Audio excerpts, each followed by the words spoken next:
नमस्कार, मैं दीपक शर्मा, मेरे यूट्यूब मंच पर आपका स्वागत है। दोस्तों, क्या बीजेपी में, भारतीय जनता पार्टी में ताकतवर, पावरफुल ठाकुर लॉबी मोदी शाह के खिलाफ बगावत कर रही है? क्या बीजेपी में जो बड़े बड़े ठाकुर नेता हैं, जो बड़े बड़े मंत्री हैं, ठाकुर मंत्री हैं, क्या ये मोदी से, शाह से नाराज हैं? मोदी के तौर तरीकों से, उनकी जो राजनीति है, स्टाइल ऑफ पॉलिटिक्स है, वर्किंग है, उसके खिलाफ हैं, उससे सहज नहीं है। अब दोस्तों, मैं किसी राजनाथ सिंह का या किसी योगी आदित्यनाथ का नाम नहीं ले रहा। मैं ये नहीं कह रहा हूं कि योगी या राजनाथ मिलकर कोई बगावत कर रहे हैं, लेकिन सच्चाई ये है कि बीजेपी में अब कई ऐसे नेता हैं, सांसद हैं, मंत्री हैं जो मोदी के खिलाफ, शाह के खिलाफ खुलकर बोलने लगे हैं, और इसमें कई नेता ठाकुर लॉबी के हैं।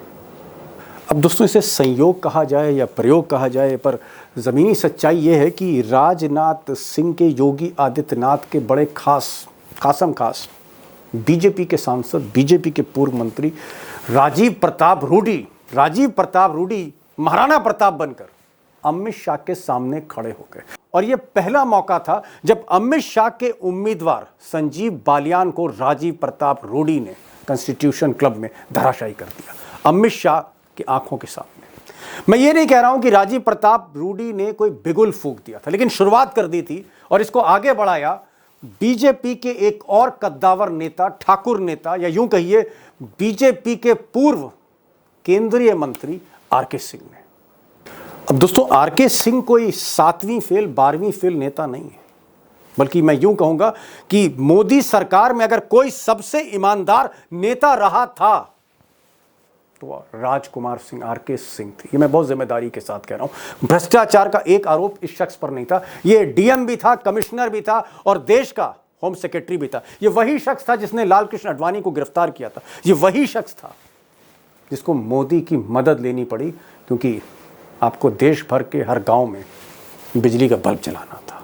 और वही नेता, वही आरके सिंह जो मंत्री रहा, केंद्रीय मंत्री रहा, आज आरके सिंह ने जो कुछ बोला है, मोदी और शाह ने उसकी कभी कल्पना नहीं की होगी।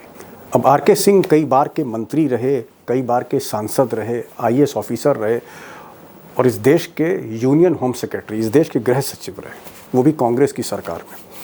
क्रेडिबल नेता हैं, और इन्होंने आज कहा कि बीजेपी में आज की तारीख में गलत लोगों को, कई ऐसे गलत लोग हैं जिन पर भ्रष्टाचार के आरोप हैं, हत्या के आरोप हैं, इन लोगों को पनाह दी जा रही है, इन लोगों को आगे बढ़ाया जा रहा है। और ऐसा लगता है जैसे बीजेपी का जो ग्राफ है, उसकी जो लोकप्रियता है, वो ग्राफ नीचे आ रहा है धीरे धीरे। यानी कहीं ना कहीं पार्टी का बेड़ा गर्क हो रहा है, क्योंकि गलत लोगों को बढ़ाया जा रहा है। सुनिए, ये बातें बंद कमरों में नहीं हुई, कैमरे के सामने ताल ठोक कर की गई हैं।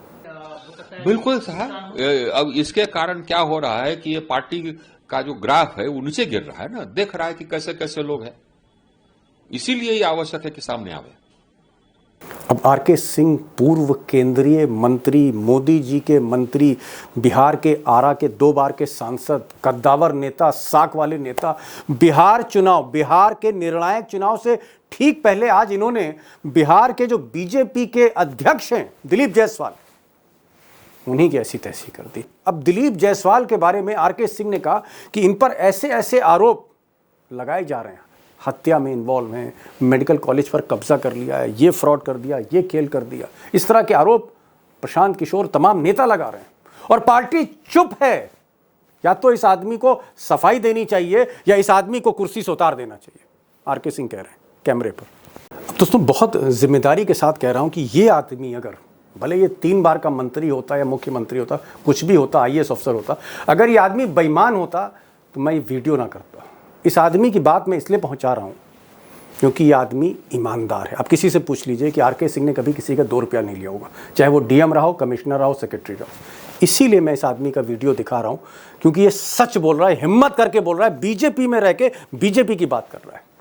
और सबसे बड़ा सच आज कैमरे पर बोला आरके सिंह ने, जब उन्होंने कहा कि ये जो सम्राट चौधरी हैं, सम्राट हैं जो इस वक्त बिहार के, मोदी और शाह के आंख के तारे हैं, ये आदमी 7वीं फेल है, 8वीं फेल है, 9वीं फेल है, 10वीं फेल है, या फिर पीएचडी है, कम से कम इसको डिग्री अपने सामने रखनी चाहिए। इसको बताना चाहिए इस आदमी को कि अगर इसको डिप्टी सीएम बनाया गया है तो क्या ये उस लायक है?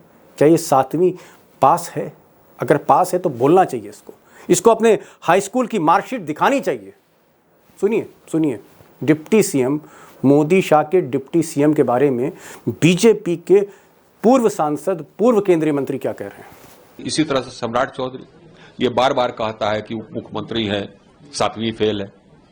भाई मैट्रिक का डिग्री दिखा देना चाहिए, ग्रेजुएशन का डिग्री दिखा देना चाहिए। ये साहब ये सरकार की क्रेडिबिलिटी पर, पार्टी की क्रेडिबिलिटी पर सवाल पैदा करता है, सामने आना चाहिए। अब दोस्तों, आरके सिंह के जो आरोप हैं, इल्ज़ाम हैं, ये किसी एटम बम से कम नहीं है और इसमें गहराई तक सच्चाई है। और जिस तरह से इन्होंने खुलकर कैमरे पर बातचीत की है, हड़कंप मचा हुआ है इस वक्त पूरी बीजेपी में, पूरी एनडीए में। आप कह सकते हैं कि पटना से लेकर दिल्ली दरबार तक, मोदी शाह के दफ्तरों तक हलचल है, खलबली है। और सबसे बड़ी बात यह है कि कांग्रेस जो 24 तारीख से CWC की बैठक करने जा रही है, बहुत इंपॉर्टेंट, पटना में, वो इस मुद्दे को उठा रही है।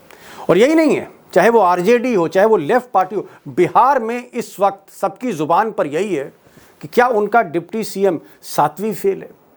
क्या उनका बीजेपी का पार्टी अध्यक्ष, उसने मेडिकल कॉलेज पर कब्जा कर रखा है?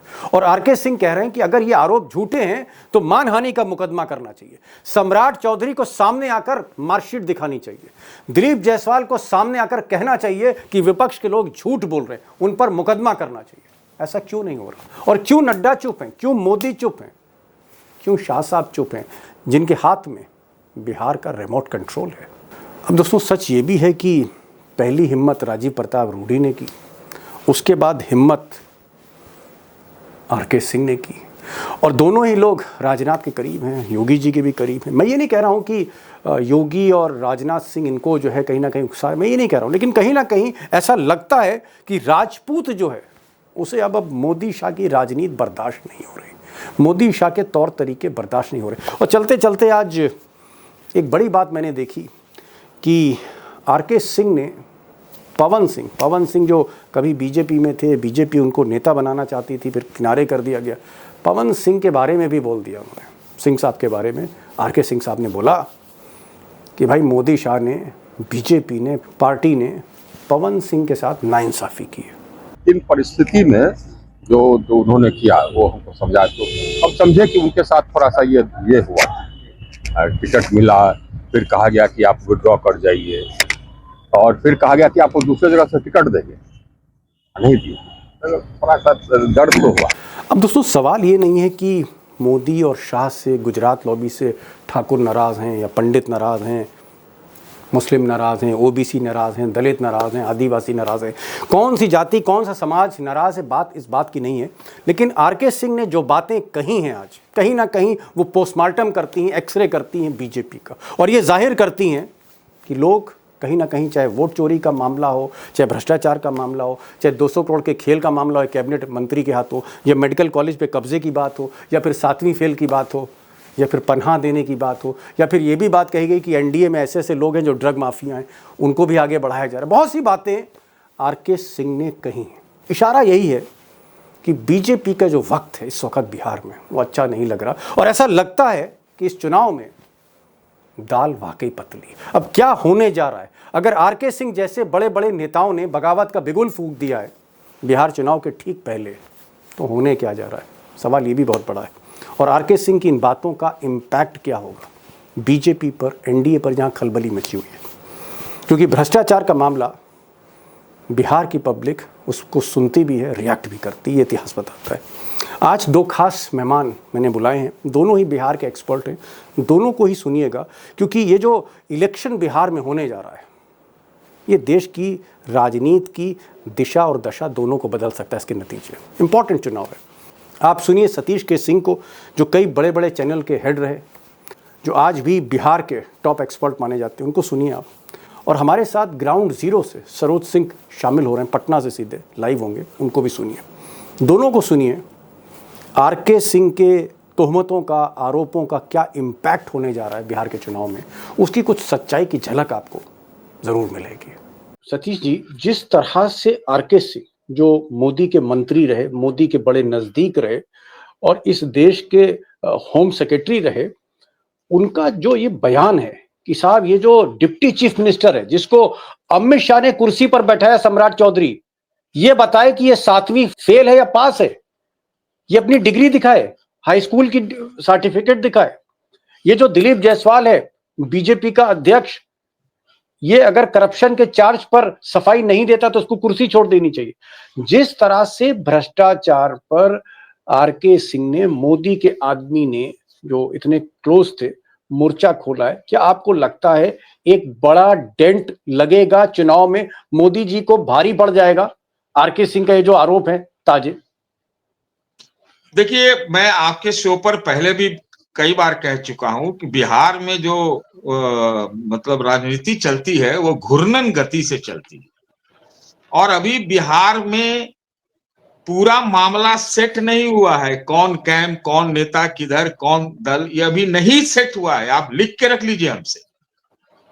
ऐसे वक्त पे अगर आरके सिंह जैसा आदमी, मैं नेता भी नहीं कह रहा हूं, आरके सिंह के स्टेचर का आदमी अगर भ्रष्टाचार को लेकर के भारतीय जनता पार्टी के दो है ना, दो की तीन है, जो भी है, दो और इतने कद्दावर लोगों के ऊपर एटम बम फोड़ रहा हो, तो इस बम से क्या भाजपा बर्बाद नहीं होगी?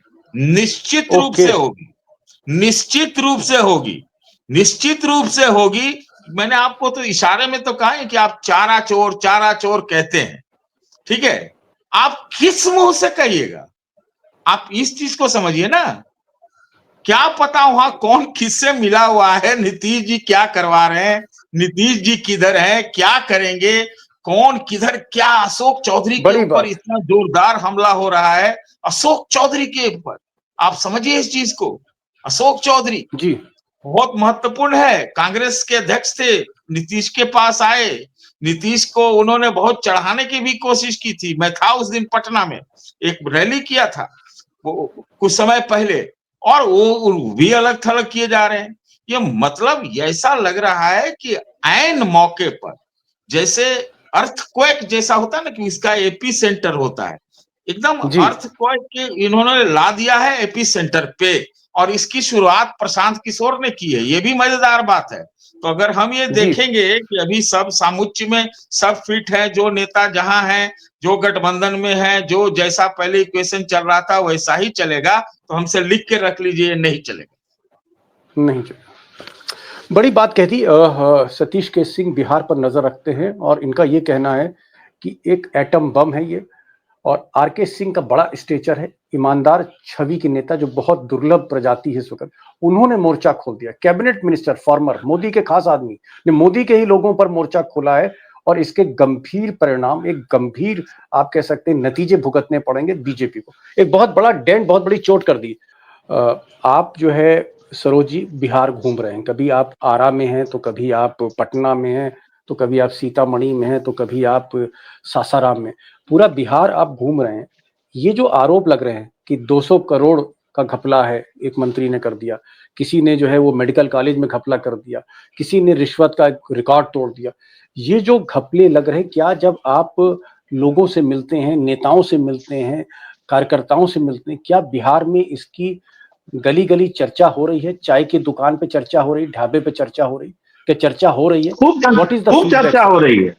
यही चर्चा ही हो रही है, यही चर्चा ही हो रही है, क्योंकि जो करप्शन वाला इशू है ना, बात यही कर रहे हैं कि भाई आप भी तो वही है जो पिछले बार वाले थे। आप में फिर अब क्या अंतर रह गया? जो उन्होंने किया वही आप भी कर रहे हैं, अंतर क्या है दोनों में? यही चर्चा हो रही है, क्योंकि करप्शन का इशू बिहार में बड़ा हिट होता है। लालू जी को अगर इतना डैमेज हुआ है तो करप्शन वाले इशू में ही ज्यादा हुआ। तो सेम चीज अगर यहाँ भी है तो इसका नुकसान बहुत हो रहा है यहाँ पे। और एक चीज है, शाहबाद के इलाके में जो राजनीतिक महत्वाकांक्षा है राजकुमार सिंह की, अभी 2 दिन पहले कह रहे थे कि पार्टी हमको आदेश देगी तो हम आरा से चुनाव लड़ जाएंगे, पवन सिंह बड़ारा से चुनाव लड़ जाएंगे। 2 दिन के बाद ये आरोप प्रत्यारोप शुरू हो गया। तो कहीं ना कहीं से इसमें राजनीतिक कुट भी है, भ्रष्टाचार का एक एंगल है, लेकिन राजनीतिक रंग में लगा हुआ ये आरोप है। इस पर भी दीपक जी हम लोग को थोड़ा सा विश्लेषण करना चाहिए कि आखिर अचानक ये सब कैसे होने लगा सब। जी जी, मतलब आप ये कहना चाह रहे हैं कि आरके सिंह अब मोदी और शाह की गुड बुक्स में नहीं है, मोदी और शाह ने आरके सिंह को किनारे कर दिया है। मैसेज दे रहा है, किनारे किया तभी तो वो मैसेज दे रहे हैं कि हम उनके खिलाफ जाएंगे। अमित शाह कहते हैं कि 80% जीतना है, और राजकुमार सिंह कहते हैं कि अगर आप टिकट देते हैं भगवान सिंह कुशवाहा को, आप देते हैं अमरिंदर सिंह को, आप देते हैं राघविंदर सिंह को, तो हम विरोध करेंगे, हम नहीं जीतने देंगे उनको, आपको उनको बर्बाद कर देंगे। तो इसका मतलब कि चुनौती दे रहे हैं अमित शाह को सीधा कि आपको हम साहब जी देंगे, किसी भी हालत में पूरा नहीं होने देंगे। मैं जरा सतीश जी के पास आ रहा हूँ। सतीश जी, नीतीश कुमार एक ऐसे नेता हैं बिहार में जो काजल की कोठरी में रहे लेकिन कालिक नहीं लगी, उन पर कोई भ्रष्टाचार का आरोप कोई प्रमाणित कर नहीं पाए, लगा नहीं, और वैसे भी सादगी वाले नेता हैं, भले आजकल उनका स्वास्थ्य ठीक है नहीं।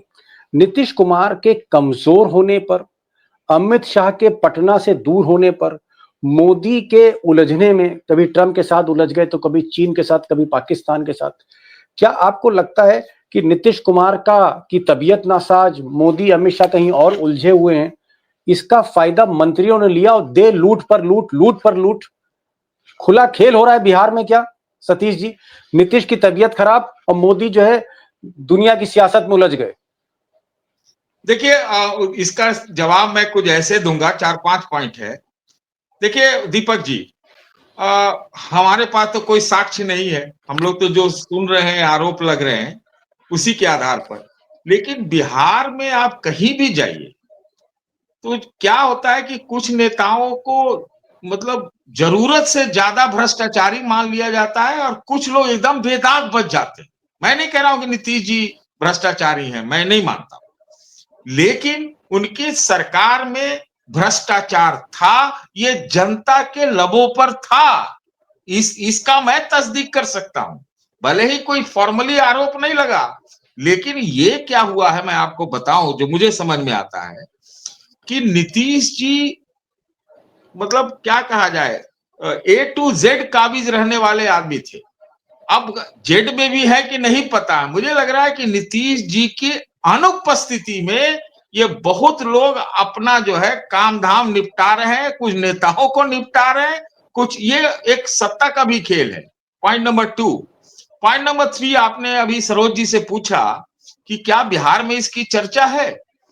सही बात उन्होंने कही कि बिहार में हो सकता है वोट चोरी की चर्चा ना हो, लेकिन चार्ली क्रिक जो मारा गया वहां पर, अमेरिका में गोली लगी, या ट्रंप क्या कर रहा है उसका, वो आप चाय की दुकान छोड़ दीजिए, हर दालान पे चर्चा होती है। आपको बिहार के बारे में बताऊं, इतने लेवल का, तो ये वाला 4 मंत्री फंस रहे हो, उनके ऊपर आरोप की झड़ी लग रही हो, ये चर्चा न हो, ये हो ही नहीं सकता। बिहार में ऐसे भी काम धंधा कम है तो लोग चर्चा ही करते रहते हैं और उनको हर चीज पता होता है भर दुनिया। ये आप जान लीजिए। एक बात ये मैं कहना चाहता हूं, अभी आप देखिए ना कि लालू परिवार के अंदर कुछ खटपट की बात आती है, लेकिन वो ये 4 मंत्रियों के ऊपर जो आरोप लगे हैं उससे वो भी दब गया है, तो इसका प्रभाव नहीं पड़ेगा, ये तो हो ही नहीं सकता। पूरा उथल पुथल है, पूरा उथल पुथल है, आप इस चीज को समझ लीजिए। मेरे ख्याल से तो यही है।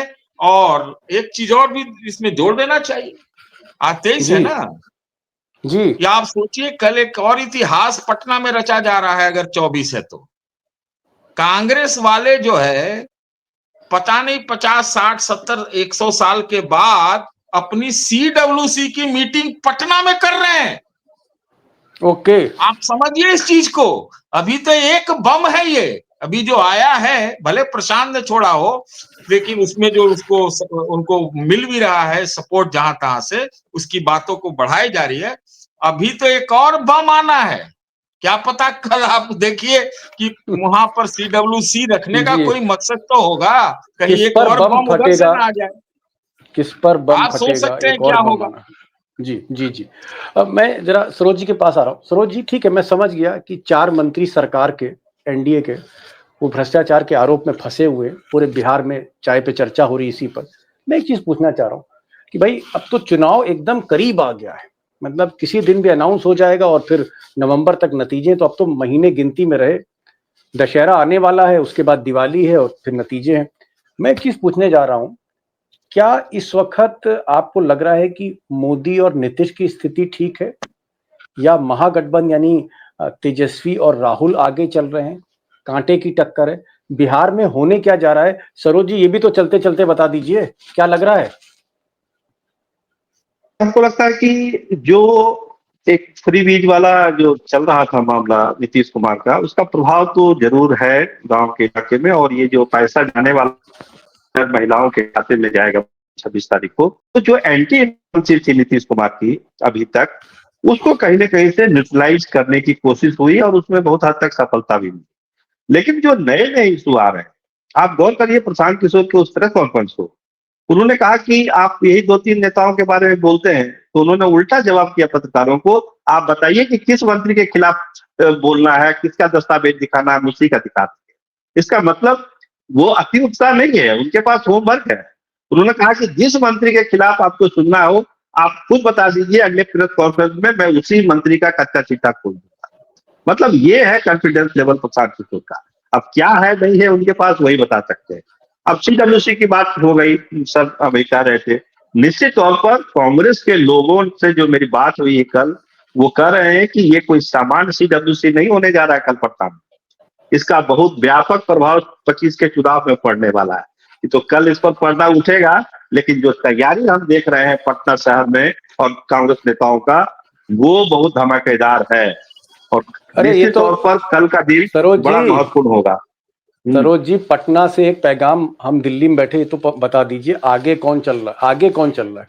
बराबर चल रहे हैं या आगे पीछे? कोई तो आगे होगा। राहुल गांधी आगे हैं या मोदी आगे हैं, तेजस्वी आगे हैं, नीतीश आगे? कुछ तो बता दीजिए, कोई हिंट ही दे हम दीजिए। उसी पर हम वही आ रहे थे दीपक जी, की जो एज महागठबंधन का दिख रहा था, वो जैसे जो महाभारत हुआ, लालू के फैमिली में जो महाभारत हुआ, सीट शेयरिंग को लेकर जो रायता अभी फैला हुआ है, तो ये दोनों तरफ फैला हुआ है। तो जो एक एज बहुत ज्यादा उनको मिला हुआ था। और एक चीज एज, दीपक जी, तेजस्वी यादव जो अकेले यात्रा पर निकल गए, ये कहीं ना कहीं महागठबंधन के वोटर में एक कंफ्यूजन पैदा करता है कि भाई जब सब चीज ठीक चल रहा था, वोट अधिकार यात्रा में राहुल गांधी को इतना मैसेज समर्थन मिला, तो आपको अकेले निकलने की जरूरत क्या थी?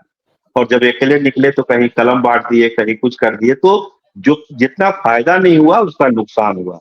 तो आज के तारीख में अगर आप ब्लैक एंड व्हाइट में हमसे पूछना चाहते हैं, तो हमारा जवाब यही है कि अभी मुकाबला फिर एक बार बराबरी का हो गया, कांटे कांटे का हो गया। जहां अपर एज था महागठबंधन का, वो थोड़ा सा घटा है। लेकिन कल सीडब्ल्यूसी की बैठक और रैली जो हो रही है प्रियंका गांधी की 26 तारीख को मोतिहारी में, उसमें कोशिश यही है कि मुसलमानों का एक बड़ा तबका उसमें लाया जाए, मैसेज दिया जाए कि मुसलमान अब कांग्रेस के साथ है। जी यादव को जी समझौता करना है, सम्मानजनक करिए, हम लोग मिल के चुनाव लड़े और एनडीए को फेंके। इस तरह का मैसेज देने कल से जो शुरू होगा, वो 26 तक चलेगा। ये हमारा जी। अपना आकलन करता है।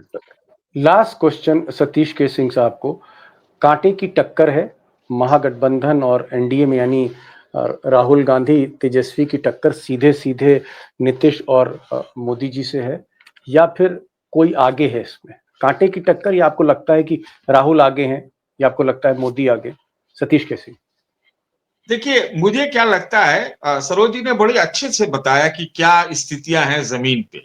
फिर भी मुझे क्यों लगता है कि जो वर्तमान परिस्थितियों का एक अगर आप सामुच्य बनाए, सेट बनाए, जो जो मुद्दे आ रहे हैं, भ्रष्टाचार के आरोप लग रहे हैं, वोट चोरी के आरोप लग रहे हैं, तरह तरह की जो चीजें हो रही हैं, तो एक जो होता है ना, चुनाव के समय भी कई चीजें जुड़ती जाती हैं। हमने अधिकतर देखा है देश में कि जब चुनाव के आते आते जो है कुछ न भाजपा को मुद्दा मिल जाता है, ये बात उन पैदा भी करते हैं और मिल भी जाता है। ये पहली बार मैं देख रहा हूं कि जो भी मुद्दे आ रहे हैं, जो भी मुद्दे आ रहे हैं, वो विपक्ष के फायदे में चले जा रहे हैं।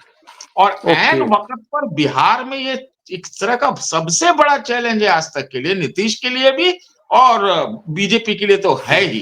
तो मुझे लगता है कि तमाम चीजों के बावजूद मैं इस बात से थोड़ा सहमत नहीं हूं कि देखिए, तेजस्वी ने लगभग 2020 का चुनाव जीत लिया था, अकेले दम पे जीता है ना। 70 सीटें कांग्रेस की भारी पड़ गई, 5-7 सीट से उनके मुख्यमंत्री नहीं बन पाए। तो ये कहीं न कहीं उनके दिमाग में होगा कि भाई वो वाली बातें तो छूट गई, इसको लेके जाना चाहिए। हमको नहीं लगता है कि मौजूदा परिस्थितियों में कांग्रेस और आरजेडी के संबंध टूटेंगे, ये बन ही जाएंगे ऐसा लगता है। कसमकस तो रहता है, क्या एनडीए में नहीं है?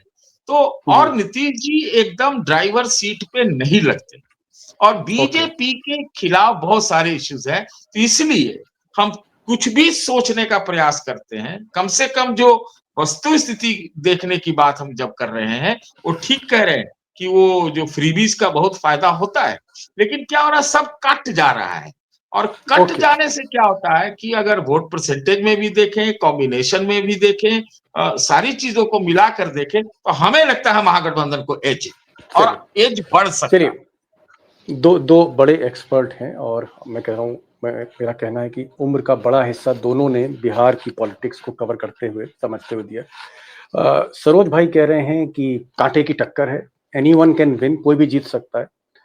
और सतीश के सिंह साफ तौर पर कह रहे हैं कि उनको ऐसा लगता है कि नीतीश कुमार ड्राइवर सीट पर नहीं हैं, जितने मुद्दे हैं बीजेपी के खिलाफ जा रहे हैं और विपक्ष के फेवर में जा रहे हैं। तो सतीश सिंह का कहना है कि परिस्थितियां ऐसा संकेत दे रही हैं कि जो विपक्ष है, अपोजिशन जो है, राहुल गांधी, तेजस्वी और लेफ्ट पार्टी, ये उनको आगे दिखती हैं। और उधर सरोज जी कहते हैं कि भाई उनको ऐसा लगता है कि ये सही बात है कि 4 मंत्री भ्रष्टाचार में फंसे हुए दिखते हैं और कोहराम मचा हुआ है बीजेपी के भीतर, लेकिन अभी कांटे की टक्कर है। और वैसे भी देखना होगा कि अमित शाह का नया खेल क्या होता है, क्योंकि ऐसी स्थितियां हमको दोस्तों हरियाणा में भी दिखती थी, महाराष्ट्र में भी दिखती थी, जहां हमको लगता था कि विपक्ष जीतने जा रहा है, लेकिन वहां भी कुछ उल्टा हुआ। तो खैर हमें नजर अमित शाह के खेल पर भी रखनी होगी।